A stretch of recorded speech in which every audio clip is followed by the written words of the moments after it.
नमस्कार। मैं इस एकल नाट्य प्रस्तुति का सूत्रधार के साथ साथ अभिनेताओं और सह अभिनेताओं का जो रोल है वो भी मुझे ही निभाना है। आपकी आज्ञा चाहूँगा इसे प्रस्तुत करें।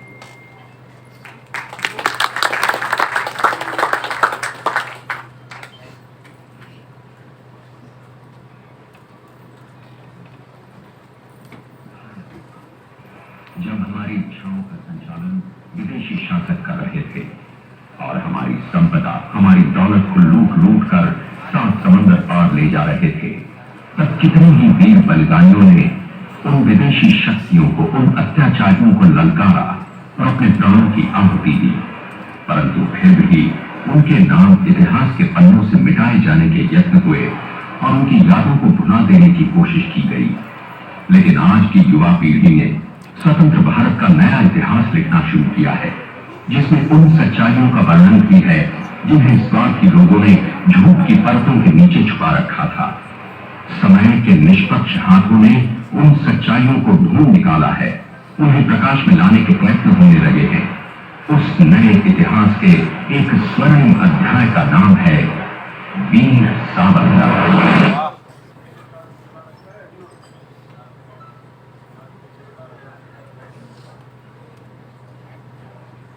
हे महिषासुरमर्दिनी, तेरे चरणों की सुगंध खाकर यह प्रण लेता हूं कि अपने देश की स्वतंत्रता पुनः प्राप्त करूं। और इसके लिए मैं सशस्त्र क्रांति का आह्वान करूंगा। और यदि इसे मैं सफल होता हूं तो मैं छत्रपति शिवाजी की भांति स्वराज्य स्थापित करूंगा।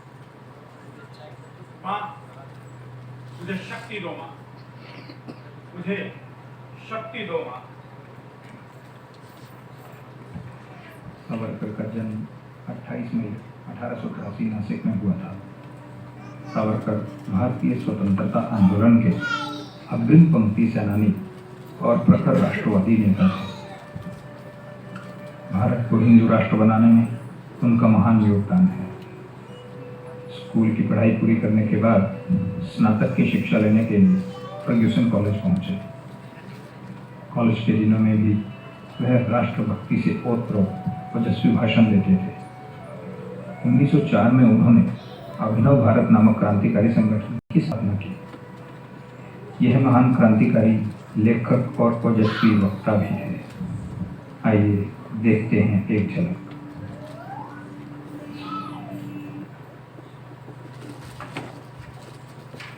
साथियों,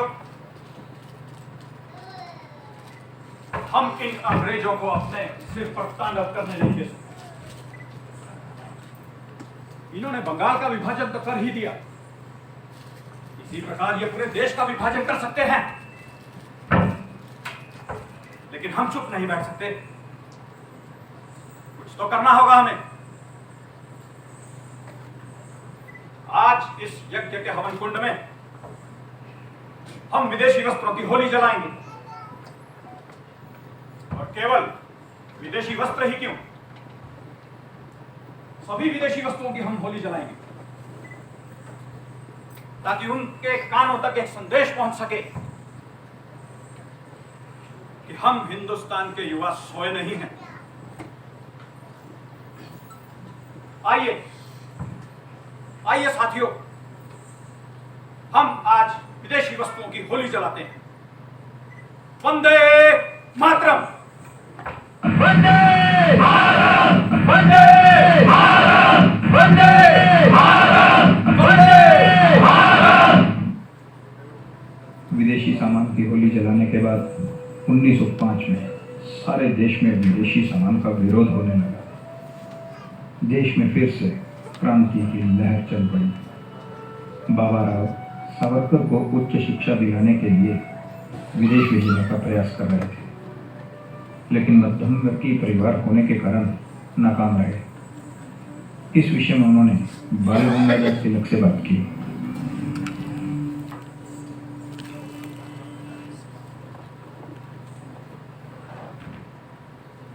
प्रणाम तिलक।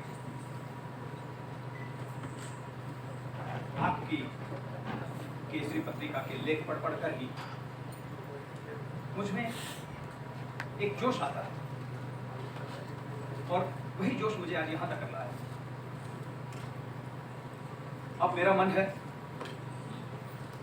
दुश्मनों के घर में जाकर, वहां जाकर मैं इस अभियान को आगे बढ़ाऊं। इसी के लिए परामर्श करने आपके पास आया हूं। मैं चाहता हूं मैं वहां जाऊं, बैरिस्टर की पढ़ाई भी करूं और स्वराज्य के लिए काम भी करूं। लेकिन एक दुविधा में हूं कि अगर मैं यहां से जाता हूं तो अभिनव भारत अभियान इसे कौन देखेगा? बस यही दुविधा है मुझे।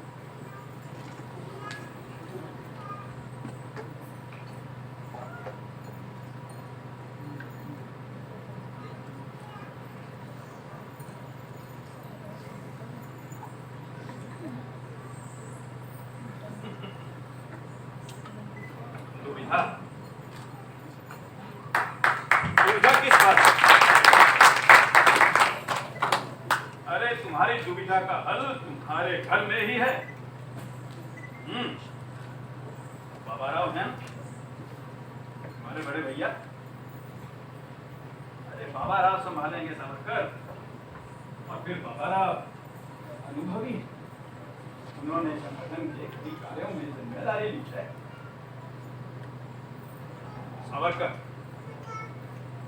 तुमने ये जो अभियान चलाया ना, इसके लिए तुम्हारी जितनी प्रशंसा की जाए वो कम है। और फिर हम 40 वर्षों में वह नहीं कर पाए जो तुमने विद्यार्थी जीवन में ही कर दिखाया।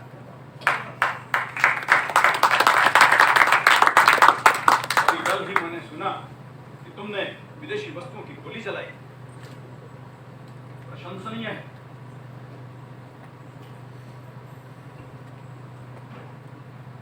सावरकर, जहां तक बात है विदेश जाने की, तो मैं श्यामजी वर्मा को एक पत्र लिखे देता हूं। श्यामजी वर्मा वहां पर प्रशंसनीय काम कर रहे हैं। वहां पर उन्होंने इंडियन हाउस की स्थापना की हुई है, जहां पर तुम्हें भारतीय नवयुवक मिल जाएंगे और तुम्हारा अभियान चौर चौर से वहां पर बढ़ेगा। तुम लंदन जाने की तैयारी करो सावरकर, तैयारी करो।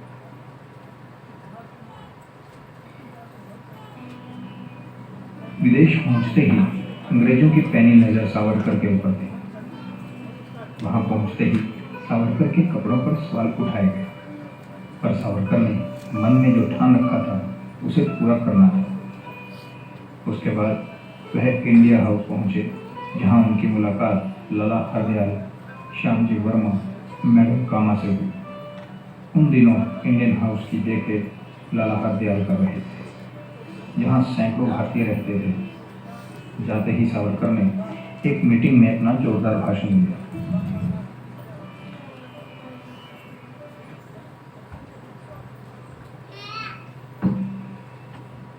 नमस्कार साथियों। मैं विनायक दामोदर सावरकर। मैं आपका ध्यान आज की तारीख की तरफ खींचना चाहता हूं। जी, 10 मई, आज ही के दिन 51 वर्ष पहले प्रथम स्वतंत्रता संग्राम की लड़ाई शुरू की गई।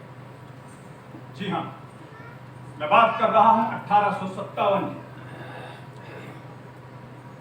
आज ही के दिन मंगल पांडे की अगुवाई में वहां पर प्रथम स्वतंत्रता संग्राम की लड़ाई लड़ी गई, जिसमें महारानी लक्ष्मीबाई, तांत्या टोपे और ना जाने कितने ही नवयुवकों ने अपनी कुर्बानी दी। मैं आज उन्हें यहां से नमन करता हूं। साथियों, मैं प्रथम स्वतंत्रता संग्राम के लिए एक पुस्तक लिख रहा हूं। बहुत ही जल्द वह पुस्तक सभी हिंदुस्तानियों के हाथ में होगी। साथियों, आओ उन सभी सेनानियों को नमन करते हैं जिन्होंने उस समय कुर्बानी दी। और इसी के साथ मैं एक अपील करता हूं कि आप सब तन मन धन से इस अभियान में जुट जाएं और तब तक जब तक हम अंग्रेजों के चंगुल से अपनी भारत मां को स्वतंत्र नहीं करवा देते। तो बोलिए साथी, क्या आप तैयार हैं? हम तैयार हैं। बहुत अच्छा साथियों, तो अब हम प्रण लेते हैं कि तब तक सांस नहीं लेंगे जब तक हम अपनी भारत मां को स्वतंत्र नहीं करवा देते। वंदे मातरम।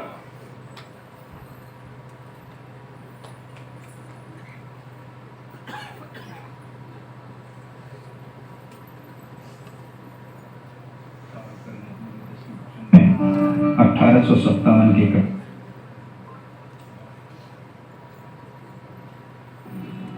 वहां उनकी मुलाकात मदनलाल ढींगरा, हरनाम सिंह, अय्यर व अन्य क्रांतिकारियों से उधर सावरकर के तेजस्वी भाषण से मदनलाल ढींगरा ने करजन वैली को गोली मार दी।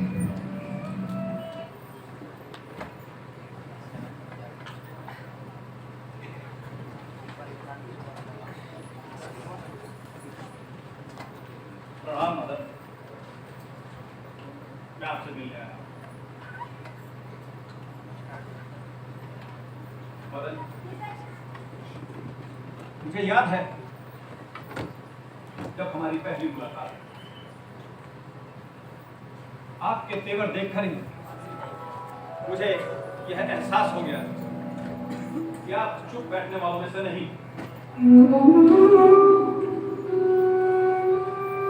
मदन, आपने वैली को गोली मारकर सभी भारतवासियों का सीना गर्व से चौड़ा कर दिया।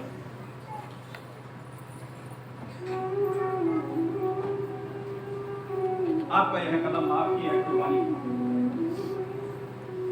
हर उस नवयुवक के लिए काम आएगी, प्रेरणा बनेगी जो इस अभियान में जुटे हुए।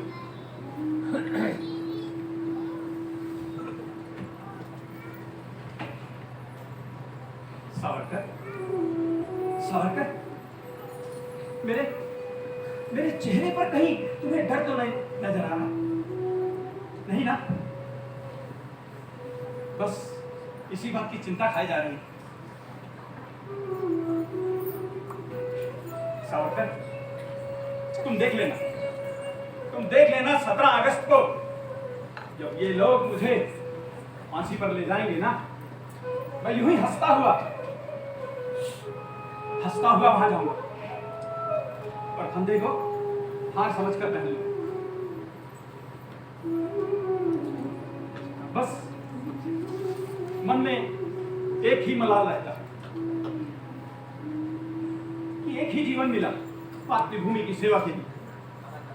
काश हजारों जीवन होते मेरे पास, तो मैं मातृभूमि की सेवा में न्यौछावर कर देता, न्यौछावर कर।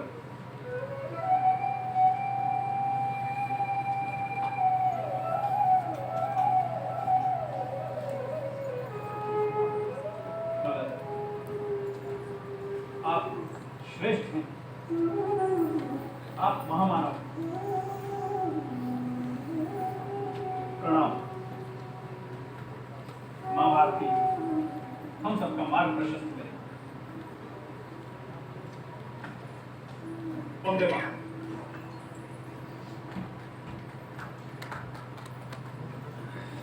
हर योजना में सावरकर का दिमाग चलता रहता। जिस काम को लोग एक महीने बाद सोचते थे, वह उस काम को पहले ही कर लेते थे। उधर सावरकर जी की पुस्तक the Indian war of independence 1906 में लिखी गई। उसे छपवाने में बड़ी मुश्किलों का सामना करना पड़ा। लंदन, पेरिस, जर्मनी का प्रयास किए गए। बाद में यह पुस्तक गुप्त रूप से हॉलैंड से प्रकाशित हुई। मई 1909 में सावरकर ने वकालत की परीक्षा पास की, परंतु उन्हें वकालत करने की अनुमति नहीं दी गई। अचानक उनको एक पत्र मिला। आइए आगे देखते हैं।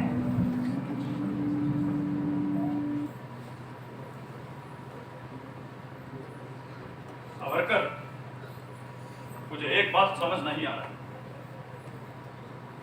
तुम्हें और फिर अभी तो यहाँ पर तुम्हारा अभियान जोरों पकड़ रहा है, और फिर ऊपर से तुम्हारा स्वास्थ्य भी ठीक नहीं है, तो इतनी जल्दी किस लिए? स्वास्थ्य ठीक होने दो, उसके बाद भी जा सकते हैं। और फिर मैडम कामा बता रही थी कि तुम्हारे जाने के बाद यहाँ अभिनव भारत अभियान का क्या होगा?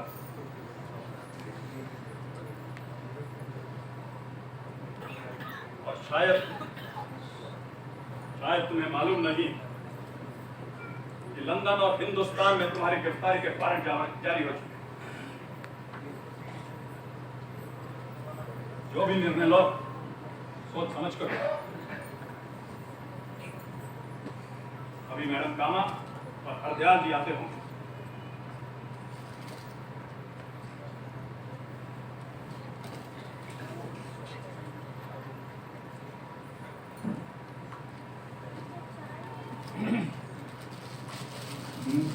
लंदन के लिए निकलते हैं। 19 मई 1910 को लंदन में उन्हें गिरफ्तार कर लिया जाता है। 7 जुलाई 1910 को एक मोरिया नामक जहाज से सिल्वर हॉल के रास्ते इधर भाग निकलते हैं, लेकिन फिर उन्हें पकड़ लिया जाता है और फिर उन्हें 24 दिसंबर 1910 को आजीवन कारावास की सजा सुना दी जाती है। पुनः 31 जनवरी 1911 को इन्हें आजीवन कारावास की फिर से सजा सुनाई जाती है। ब्रिटिश सरकार ने सावरकर को 2 आजीवन कारावास की सजा दी, जो कि विश्व के इतिहास में पहली अनोखी सजा है। सावरकर को अंडमान निकोबार के सेलुलर जेल में काला पानी की सजा दी जाती है।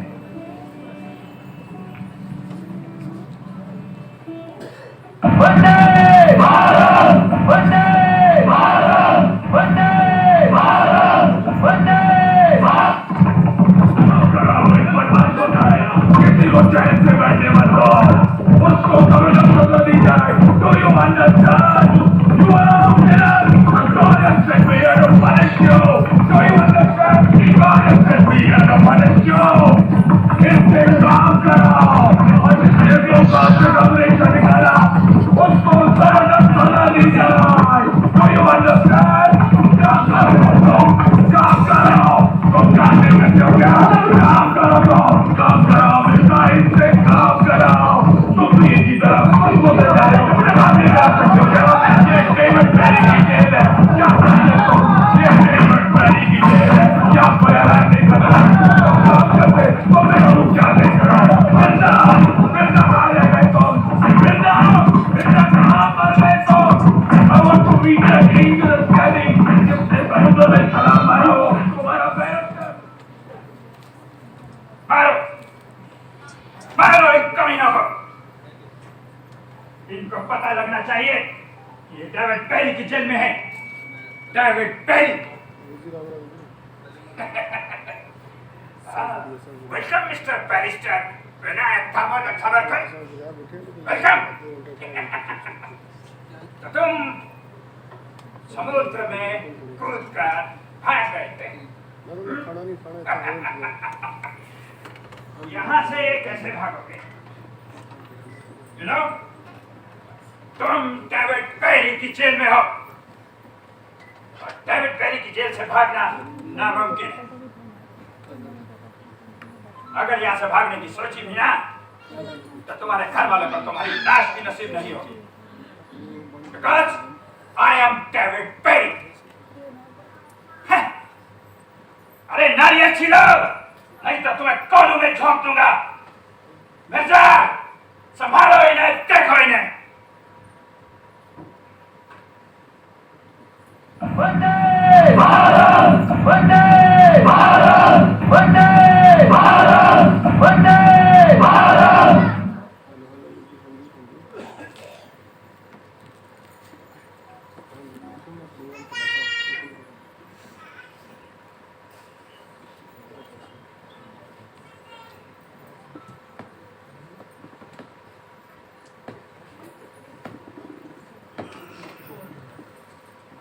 डेविड बैरी,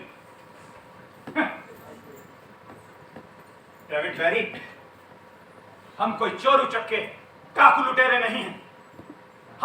राजनीतिक कैदी हैं और तुम कहते हो समुद्र में छलांग लगाकर भाग गया मैं। हाँ, भाग गया मैं। इसलिए नहीं कि मुझे मेरी जिंदगी प्यारी, बल्कि इसलिए कि अंग्रेजी सरकार के मुंह पर मुझे एक तमाचा मारा और वो मैंने पूरे संसार को बताया है कि तमाचा कितनी जोर से मारा गया है तुम्हारे चेहरे पर। डेविड बैरी, तुम मुझे धौंस देते हो कि 1961 50 साल की जेल है मेरी। 50 साल हंसते हंसते काट दूंगा। तुम जाओ, जाकर अपना काम करो।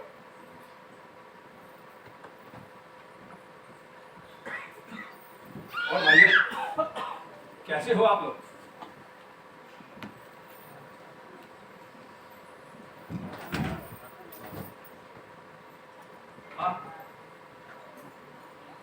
आप सावरकर, विनायक दामोदर सावरकर।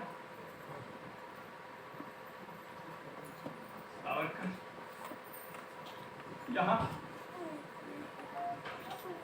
यहाँ का माहौल बिल्कुल नरक जैसा, बिल्कुल नरक जैसा। हम अगर एक दूसरे से बात भी करते हैं तो हमारे शरीर पर कोड़े बरसाए जाते हैं, कोड़े बरसाए जाते हैं।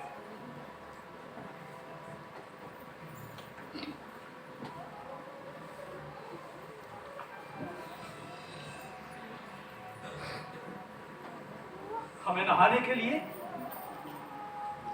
3 कटोरी पानी मिलता है और वो पानी भी समुद्र का खारा पानी होता है।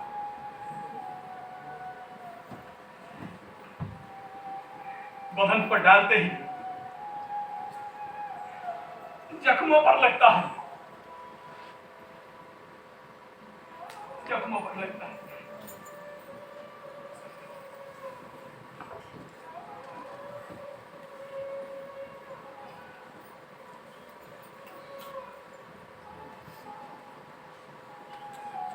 काम करवाते, जानवरों की तरह पीटते हैं और खाना,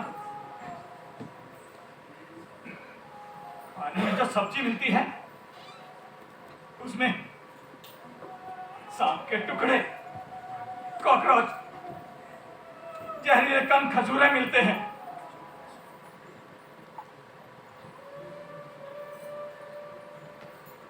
हिंदू भूषण, आप भी कुछ बोलिए ना।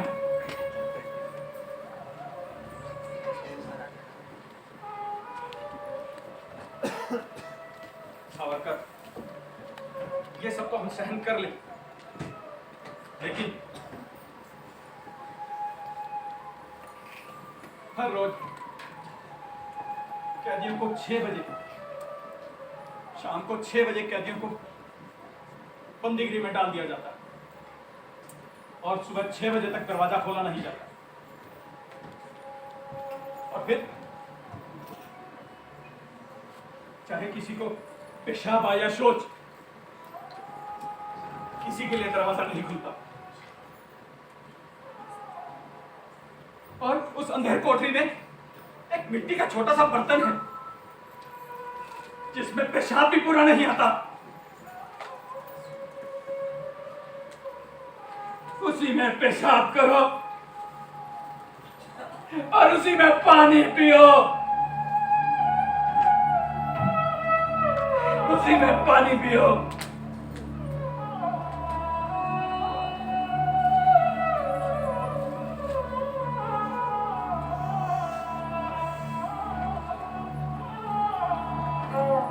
और फिर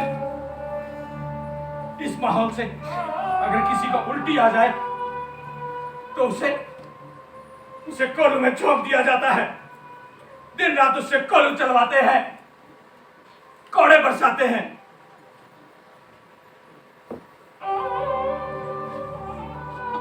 कोड़े बरसाते हैं।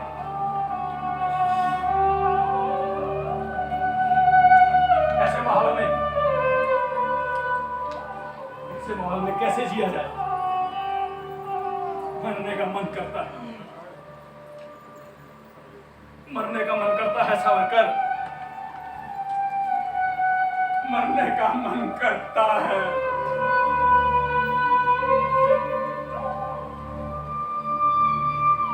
मरने का मन करता है।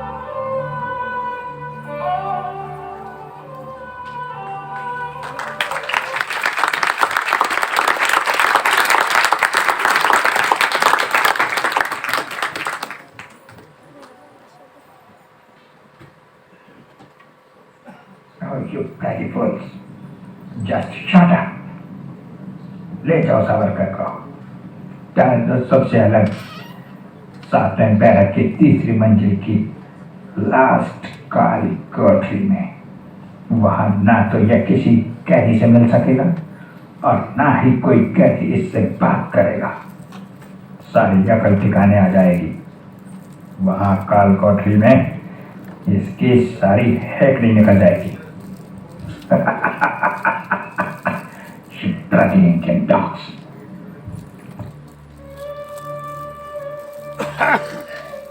चलो सावरकर, चलो इस बंद कोठरी में।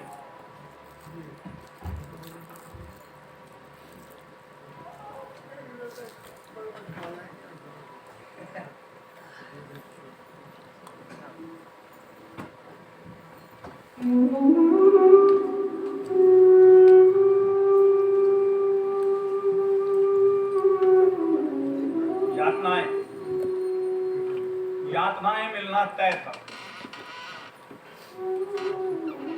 कष्ट सहने पड़ेंगे, यह भी पता था। इतना जानने के बावजूद भी मैं इस यज्ञ में कूद पड़ा।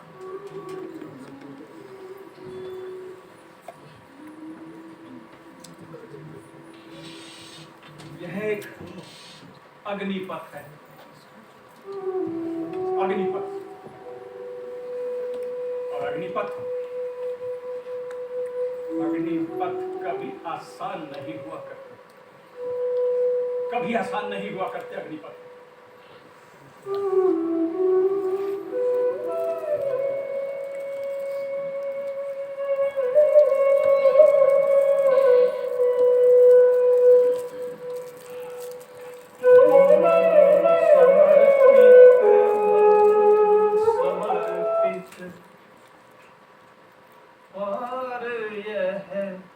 जीवन समर्पित चाहता हूँ देश की धरती तुझे कुछ और भी दूँ। माँ तुम्हारा ऋण बहुत है, मैं अकिंचन, किंतु फिर भी कर रहा तुमसे निवेदन। गान अर्पित, प्राण अर्पित, वाणी का कण कण समर्पित चाहता हूँ देश की धरती कुछ जरूरत है जिंदा रहते हुए उस समस्या का सामना करना और उसे हल करने। नहीं, ये मैं क्या सोच रहा हूं? सावरकर अपनी जान की भीख नहीं मांग सकता, किसी से भी नहीं मांग सकता और कभी नहीं। क्या सोच रहा है सावरकर? कौन हो तुम? मैं तुम्हारी राम। मेरे विचार से राम बहादुर ठीक कहता है, मर जाना किसी समस्या का हल नहीं है। आवश्यकता है जिंदा रहते हुए समस्या का सामना करना और उसे हल करना। मैं अपनी जान की भीख कभी नहीं मांग सकता, किसी से भी नहीं मांग सकता, किंतु यदि 50 साल तक तुम इस सेल्युलर जेल में बिता दोगे तो देश के लिए कब लड़ोगे? तुम्हारे उस प्रण का क्या होगा सावरकर, जो तुमने बचपन में लिया था? हे माता वेश्का मर्दिनी, तेरे पावन चरणों की सौगंध खाकर मैं प्रतिज्ञा करता हूँ कि अपने देश की स्वतंत्रता पुनः प्राप्त करूंगा और इसके लिए सशस्त्र क्रांति की पताका फैलाऊंगा। यदि इसमें मैं सफल हुआ तो शिवाजी महाराज की भांति स्वराज स्थापित करूंगा और तेरे मस्तक पर स्वतंत्रता का अभिषेक करूंगा। हे माँ, मुझे शक्ति दो माँ, शक्ति दो। अपने इसी प्रण के लिए, अपनी मातृभूमि की आजादी के लिए, 30 करोड़ हिंदुस्तानी भाई बहनों के लिए ही तुम्हें यहाँ से निकलना होगा। सावरकर, तुम चुप क्यों हो? तुम समझ क्यों नहीं रहे? यहाँ जेल में तुम्हारे पास इस युद्ध को जारी रखने का कोई साधन भी तो नहीं है। तुम्हारे आजाद होने की अपील, एक आरामदायक जीवन जीने की अपील नहीं, अभी तो बाहर निकलकर पूरी ताकत से इन अंग्रेजों के खिलाफ युद्ध करने की एक योजना होगी। उठो सावरकर, सावरकर वीर है, साहसी है।